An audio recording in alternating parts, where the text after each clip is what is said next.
حكايتنا بتبتدي في مجرة اسمها مجرة كواليتي، وكان في الوقت ده المجلس الخاص بالمجرة متجمعين عشان كان في اجتماع طارئ والإنذارات كانت شغالة في المجرة. وبنشوف إن الزعيمة اللي كانت رئيسة الجلسة تبقى رئيسة المجلس الأعلى للمجرات، وكانت مجمعة كل ضباط المجرة علشان يشوفوا التهديد الكبير اللي لسه كانوا قابضين عليه. والكائن ده عبارة عن كائن متوحش نتج عن تجربة جينات بدون تصريح، واللي عمل التجربة دي دكتور اسمه جامبا. وبنعرف إنه دكتور جامبا كانت مهمته الأساسية يبحث في الأخطار البيولوجية مش إنه ينتجها من العدم. واعترف جامبا للمجلس إن كانت تجربة اسمها 626 مستحيل حد يقدر يهزمها ولا أي حد يقدر إنه يكسرها، وإن هو كمان عقليا يقدر إنه يتفوق على أي حد في الأوضة دي، وإن هو كمان أذكى من 100 كمبيوتر. وبرغم الكلام اللي كان في المجلس، رئيسة المجلس العليا للمجرات قررت تدي 626 فرصة يثبت لو كان في جواه حتى ذرة من الخير. بس 626 أول ما بيسمع الكلام ده مش بيهتم، وكان بيتكلم معاهم بعصبية بلغته الفضائية. وبسبب اللي حصل ده رئيسة المجلس العليا قررت إن المعمل بتاع جامبا هيتمحي، والوحش 626 هيتنفي فورا لآخر الكون. لكنهم قبل ما يكملوا إجراءات النفي كان لازم في البداية ياخدوا البصمة الجينية بتاعته. وفي الوقت نفسه استغل 626 اللحظة دي وعمل دوشة كبيرة في المعمل وهرب، وقدر كمان يسرق مركبة من أغلى المركبات عند رئيسة المجلس العليا وطار بيها على طول. وساعتها كل الموجودين في المجلس أخدوا أوامر يضربوا نار عليه، ولكن النهاية المطاردة بتنتهي بإن 626 قدر إن هو يهرب لكوكب الأرض. ولما دكتور جامبا شاف إن دي فرصة علشان يقلب الموقف لصالحه، عرض على المجلس عرض وقالوا إنه ممكن يصلح لهم اللي حصل ده كله لو هم سابوه يروح كوكب الأرض ويرجعوا، لكن في المقابل هيرجعوا ليه المعمل. وفجأة بيظهر عميل اسمه بليكلي وبيتدخل في الكلام، وقال لهم إن هو متخصص في كائنات الأرض وإن هم لازم يبعتوه هو كمان علشان يرجع الوحش 626. فرئيسة المجلس العليا للمجرات بتضطر إن هي توافق، وهي مترددة على إنها تخلي جامبا يسافر الأرض، لكن بيبقى عندها شرط إن يبقى تحت عينين بليكلي، واللي بتبقى كل مهمته يضمن إن مفيش أي ضرر يحصل للنظام البيئي بتاع الأرض. وأول ما بليكلي بيسمع الكلام بيفرح جدا بالفرصة دي. أما بالنسبة لجامبا فبيبقى واضح عليه إنه بيفكر في حاجات كتير. وعلى الجانب الآخر في الأرض بنشوف بنت يتيمة من هاواي وبيكون عندها 6 سنين، وكانت البنت دي بتحب الحيوانات جدا. وبنشوفها راحت فتحت على شوية فراخ كانوا محبوسين في عشة لأنها شايفة إن الفراخ دي تستحق الحرية. ولما البنت دي لقت نفسها اتأخرت جريت بأقصى سرعتها، لأن بيبقى عندها تدريبات بتوصل على طول وبتقف في الطابور، وبعد كده بتوري لكل زمايلها اسورة الصداقة بتاعتها. لكن زمايلها كلهم بيتريقوا وبيضحكوا عليها وبيقول إن اسورة الصداقة ملهاش أي أهمية من غير أصدقاء. وبنعرف إن في الوقت ده كل البنات لازم يقدموا عرض راقص قدام أهاليهم. ولما العرض بدأ بنلاحظ إن البنت اللي اسمها ليلو قلقانة علشان أختها ما كانتش لسه موجودة، فزمايلها بيرجعوا يضحكوا عليها تاني لأن محدش جالها. وكان في الوقت ده عربية ناني اللي هي أخت ليلو كانت عطلانة، وكانت في واحدة في العرض وهي بترقص خبطت ليلو فوقعتها، فليلو ساعتها اتعصبت وزقتها. والموقف اللي حصل ده بيخلي ليلو واقفة وهي مصدومة. وفي الوقت ده أختها ناني بتكون وصلت أخيرا، لكن للأسف بعد فوات الأوان ما لحقتش تشوف إيه اللي حصل. ولما رجعوا البيت ليلو شغلت أغنية من هاواي ونامت على السرير وهي حاسة إنها مهزومة. ولما ناني رجعت لقيت إن الباب مقفول ومحطوط عليه ورقة مكتوب عليها امشوا من هنا. ولما ناني بتحاول تقنع ليلو إنها تفتح الباب بتشوف إن مدام كيكو اللي هي الأخصائية الاجتماعية ظهرت فجأة، فناني بتحاول تدخل جوه البيت من الباب الخلفي لكنها لقت الباب مقفول، لكنها في النهاية قدرت تدخل جوه البيت. وبعد كده ناني بتفتح الباب للأخصائية الاجتماعية وبتبان إنها لطيفة جدا وإنها قد المسؤولية، وكل ده علشان ما تخسرش حضانة أختها ليلو. لكن كل حاجة كانت في البيت كانت مبهدلة ومكركبة، فمدام كيكو وضحت لناني نقط ضعفها وقالت إنها مضطرة تكتب تقرير لأن واجبها إنها تخلي أختها ليلو عايشة في بيئة مستقرة، لكن بالرغم من ده بتديها فرصة تانية علشان تظبط أمورهم. وبعد ما الأخصائية مشيت ناني وليلو اتخانقوا هما الاتنين، وكان كل ده بسبب تصرفات ليلو. وفي مكان تاني في المجرة بنشوف 626 وما كانش مهتم بأكتر من إنذار من المركبة بتاعته، ولأنه كان متعصب من صوت الإنذارات راح كسر لوحة التحكم. وبعد لحظات المركبة بتاعته بدأت تتجه ناحية الأرض بسرعة. وعلى الجانب الآخر بنشوف ناني واختها ليلو واللي كانوا وقتها اتصالحوا بعد ما ليلو حكت لاختها ناني ازاي الولاد الباقيين كانوا بيعاملوها. وبعد كده ليلو شافت حاجة بتجري في السماء، في البداية افتكرتها شهاب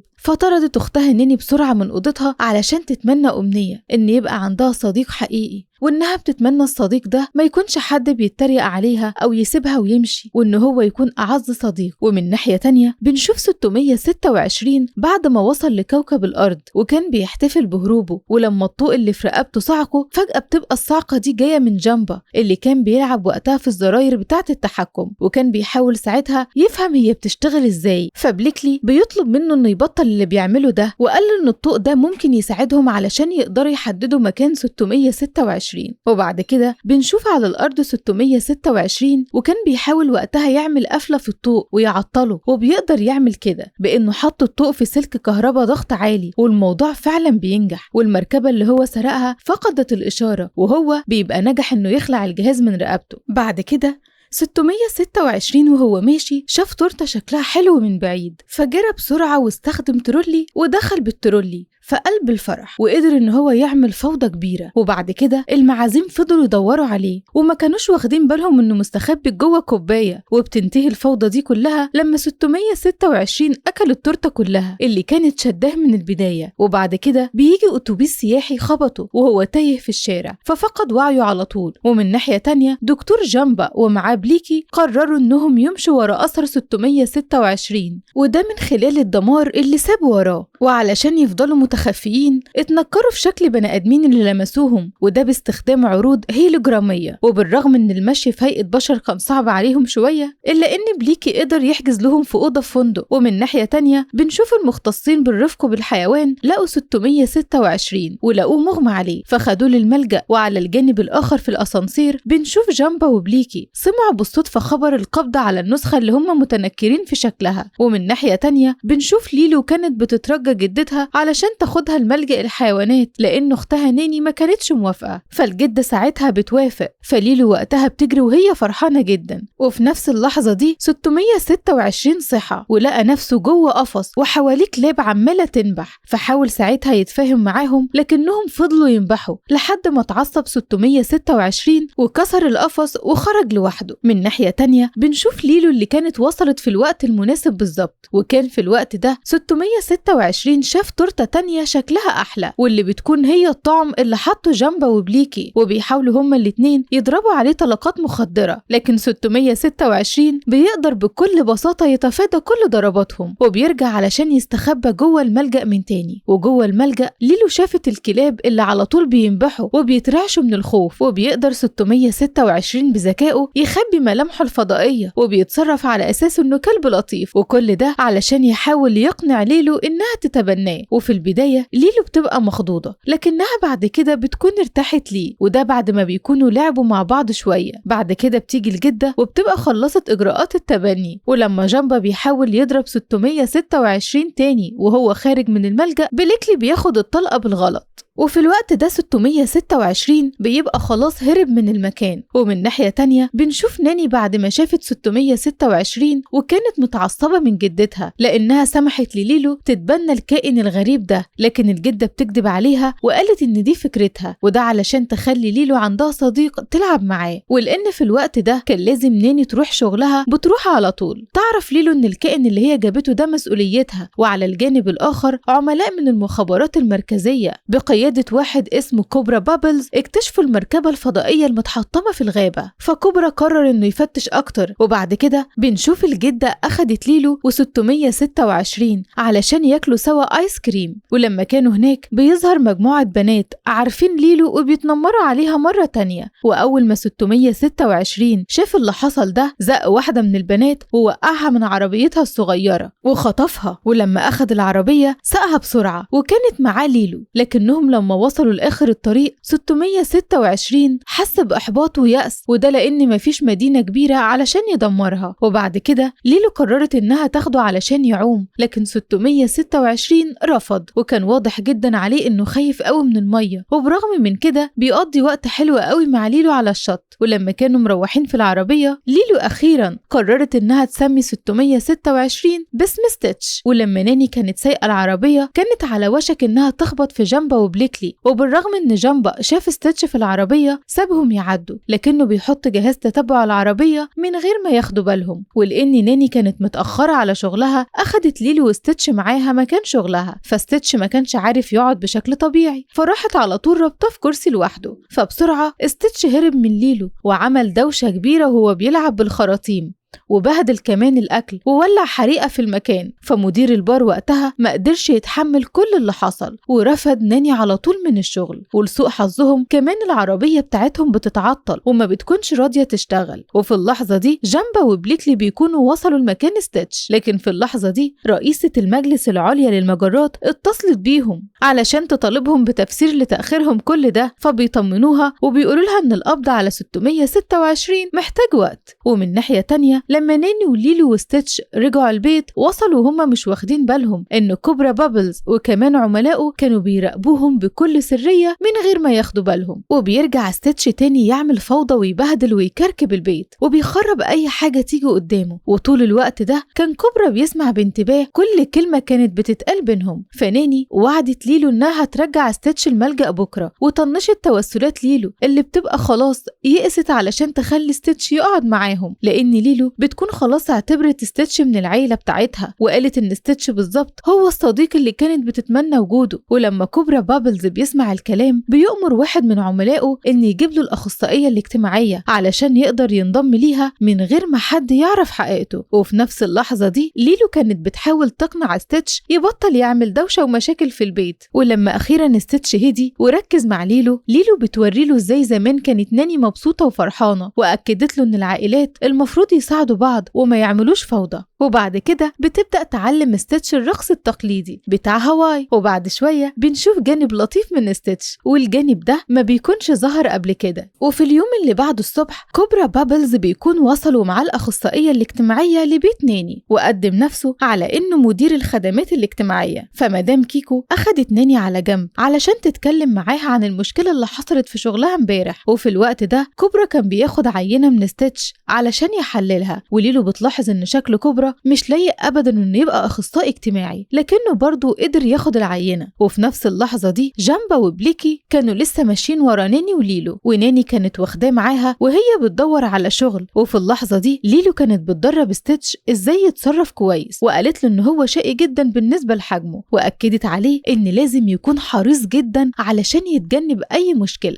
أما بالنسبة لناني وبالرغم إنها جربت كذا مكان كل أصحاب الشغل بيرفضوا إنهم يشغلوها، فستيتش علشان يرفع من روحها المعنوية شاور على إعلان، واقترح على ناني إنها تشتغل مدربة ركوب الأمواج، وبتبقى دي ناني حاجة بتحبها فكانت مناسبة جدا ليها. ولما ستيتش شاف كلب بيركب الأمواج بيترجى ليلو إنها تخليه يجرب هو كمان. وفي اللحظة دي ستيتش قدر يتغلب على خوفه من المية. وبعد شوية كوبرا بابلز ظهر على الشط. كان ساعتها ليلو وستيتش وناني راكبين الأمواج، فجامبا وبليكي سرعوا ناحيتهم بالمركب وكانوا بيضربوا طلقات مخدرة على ستيتش. وبالرغم ان مفيش ولا طلقة جت فيهم ده ادى لستيتش وقت كفاية علشان يرد عليهم. وفجأة موجة ضخمة قلبت لوح التزلج والمركب كمان، فليلو وستيتش كانوا على وشك انهم يغرقوا، لكن ناني وديفيد قدروا انهم ينقذوهم في الوقت المناسب. ولما كوبرا شاف الفوضى دي اتصل فورا بفريق الاخلاء، وبعد كده ليلو اتنقلت بسرعة للمستشفى. وساعتها كلهم كانوا بيطمنوا لما الدكتور قال انها كويسة، لكن في الوقت ده ناني ما كانش معاها فلوس علشان تغطي المصاريف، وده خلاها محطمة. وبعد كده مدام كيكو اقترحت حل، وده لان ناني هتضطر تتنازل عن الحضانة القانونية لليلو. وناني ساعتها ما كانتش مصدقة انها ممكن تاخد القرار ده، وكانت خايفة جدا لانها عارفة انها هيوجع ليلو، لكن للأسف ناني ما كانش عندها اي اختيار. وفي اللحظة دي بليكلي جاله اتصال من رئيسة المجلس الأعلى للمجرات، واللي كانت متعصبة جدا منهم لان البشر اكتشفوا وجودهم، وعلشان كده قررت انها تنهي مهمة جامبا، وبتؤمر بليكلي يقبض عليه ويرجعوا لوطنهم. وبعد ما المكالمة انتهت جامبا حبس بليكلي في حتة بعيدة ووعده ان هو هيتصرف بطريقته الخاصة. وبعد كده ناني بلغت ليلو بالاتفاق اللي اجبرها تتنازل عن وصايتها، ومن غير ما ياخدوا بالهم ستيتش سمع الكلام كله ووقتها اتكسر قلبه. وبعد كده ليلو راحت لاختها ناني وقالت لها انها متفهمة الموقف، ولما كانوا بيتكلموا سوا ستيتش ساب البيت من غير ما حد يحس بيه ومشي، وللأسف كان حزين. وفضل ستيتش ماشي لحد ما وصل وصل لملجأ الحيوانات اللي اتقابلوا فيه أول مرة وكور نفسه في قفصه القديم. وفي اليوم اللي بعده كوبرا وكيكو جم علشان ياخدوا ليلو وناني. ساعتها بتاخدهم على أوضة ليلو وهي متأثرة، لكنهم لما بيدخلوا الأوضة بيلاقوها فاضية. وفي اللحظة دي كانت ليلو في الوقت ده عمالة تدور في كل مكان على ستيتش، وفي النهاية عرفت مكانه في الملجأ. وستيتش بيبقى فاكر إن هو السبب إن عيلتها بتنهار، لكن ليلو بتطبطب عليه وبتحضنه وبتعرفه إن هي ما كانتش غلطته وإن العائلات فيها عيوب. وفجأة جامبا استخدم بوابة علشان يحدد مكانهم، لكن ستيتش هجم عليه بسرعة وأخد منه سلاحه. واستخدم ستيتش السلاح علشان يعمل بوابة متكررة بين السقف والأرض، وحبس جامبا في سكوت مستمر ما بينتهيش. وبعد كده ليلو وستيتش هربوا، لكنهم بيلاقوا بيتهم فاضي. وعلشان جامبا بيوقف البوابة المتكررة دي قرر إنه يرجع لشكله الفضائي، وبعد كده بيقتحم البيت علشان يدور على ستيتش. فستيتش وليلو بيستخبوا ورا كوانتر، وبعد كده بيستخدموا بوابة تانية علشان يهربوا من جامبا. فجامبا لأنه يأس بيبدأ يدمر البيت، وده على أمل إنه يجبر ليلو إنها ترجع البيت. وبعد كده جامبا قرر إنه يدخل يدمر أوضة والد ووالدة ليلو. فليلو وقتها اتعصبت جدا ووقفت قدام جامبا، لكن جامبا دمر الأوضة. فستيتش ظهر علشان يساعد ليلو وبيحارب جامبا علشان يحميها. وفي اللحظة دي بليكلي وصل، لكن الجدة بترجع وبترش فلفل في وشه، وده قبل ما يتكلم. ووقت ما كان جامبا بيستعد علشان يقضي على ستيتش، ليلو بتظهر فجأة وبتضرب جامبا بطاسة. وساعتها بيبقى ستيتش معاه وقت كفاية علشان يوقعوا جامبا ويغمى عليه. وبعد كده ستيتش وليلو بيرفعوا السلاح على جامبا وكمان خلوه يتحشر في كورنر. ووقت المواجهة ليلو اكتشفت ان ستيتش اساسا اختارها في الملجأ كوسيلة علشان يستخبى من الخطر. ستيتش وهو حاسس بالذنب استسلم في هدوء علشان يتجنب اي دمار تاني، وكان مفكر ان جامبا هيرجعه تاني لوطنه. لكن جامبا بيكشف عن الخطة اللي هو عايز يعملها، وبيبقى عايز يحول ستيتش للتجربة 627. وفي اللحظة دي ناني وصديقها ديفيد وكمان الجدة لما رجعوا البيت ولقوه متدمر بيقابلوا بليكلي وبيلاقوه في شكله الفضائي. وفي اللحظة دي كوبرا بابلز بيكشف عن هويته وبيعرفهم ان هو عميل للمخابرات المركزية، وعلى طول بيقبض على بليكلي. ولما جامبا بيراقب ستيتش على الارض لاحظ ان هو اتغير وما بقاش الكائن العدواني اللي عمله من البداية، وكان مصمم يصلح ده. قرر انه يعيد تاني برمجة جينات ستيتش علشان يشيل منه قدرته على الحب. واللي جامبا ما كانش يعرفه ان ليلو قدرت تتسلل على المركبة في السر. وبعد الاقلاع بشوية ستيتش بيبدأ يوجه ليلو وبيعرفها تدوس على اي زرار علشان تفكه، بس لما شاف ان جامبا قرب يكتشف ليلو عمل حاجة علشان تشتته. وفي الوقت ده ليلو بتبدأ تدوس على زراير مختلفة لانها كانت خايفة جدا، لحد ما اخيرا قدرت تفك ستيتش. ولما ستيتش اتحرر اخيرا بيهاجم على طول على جامبا، وهما الاتنين قدروا انهم يطردوه بره المركبة. وبيحاول بعد كده ستيتش يطير بالمركبة الفضائية، لكنه بالغلط كسر اجهزة التحكم فخلاها للاسف تقع بسرعة ناحية المحيط. وبيفضل يترجى ليلو انها تنط بسرعة علشان تنقذ نفسها، لكن ليلو رفضت انها تسيب ستيتش. وبعد كده المركبة بتقع في البحر، لكن بعدها بلحظات ناني واللي معاها بيكونوا وصلوا وشافوا ليلو محبوسة تحت المية. فستيتش نزل بسرعة يعوم علشان ينقذها، وبكل قوته بيشيل الحاجز اللي كان حابسها. لكن ليلو هي بتطلع على السطح بيبدأ ستيتش يغرق لانه ما كانش بيعرف يعوم. فليلو بترجع تغوص تاني في المية علشان تنقذه، لكن للأسف ستيتش كان تقيل عليها وما قدرتش ليلو تنقذه. فستيتش بيطلب منها انها تسيبه، لكن ليلو رفضت انها تعمل كده. وبعد كده وصلت ناني اخت ليلو وشالتها ورجعتها للأمان. ولما عرفت ان ستيتش لسه تحت المية بتغطس ناني تاني وانقذته في اخر لحظة. ولما طلعوا على الشط ستيتش ما كانش قادر يتنفس، وباستخدام وصلة بطارية قدروا انهم يفوقوه، وده خلى ليلو طايرة من الفرحة. ووقت ما هما كانوا بيحتفلوا مركبة فضائية تانية ظهرت فجأة في السماء، وبنعرف ان المركبة الفضائية دي كانت لرئيسة المجلس العليا بنفسها، وكان معاها حراسها كمان اللي كانوا جايين علشان ياخدوا التجربة 626. فستيتش استسلم وقتها وقدم نفسه ليهم بكل هدوء وطلب ان هو يودع اصدقائه لاخر مرة. وفعلا رئيسة المجلس بتوافق، وبعد ما رئيسة المجلس شافت ان ستيتش متعلق بيهم جدا وان هو كمان طيب، رئيسة المجلس العليا للمجرات سمحت ليه يقعد في كوكب الارض طالما ان كل حاجة هتفضل سر. وكوبرا بابلز بيوافق على انه يخبي الحقيقة دي عن رؤسائه، وبليكلي كمان بيتطوع انه يفضل عشان يراقب ستيتش. وبعد كده رئيسة المجلس سابت الارض وهي مطمنة وكانت واثقة ان الكوكب وستيتش في امان. لو عجبكم الفيلم ما تنسوش الاشتراك في القناة، وقولوا لنا لو في فيلم عاوزين تشوفوه كمان. سلام.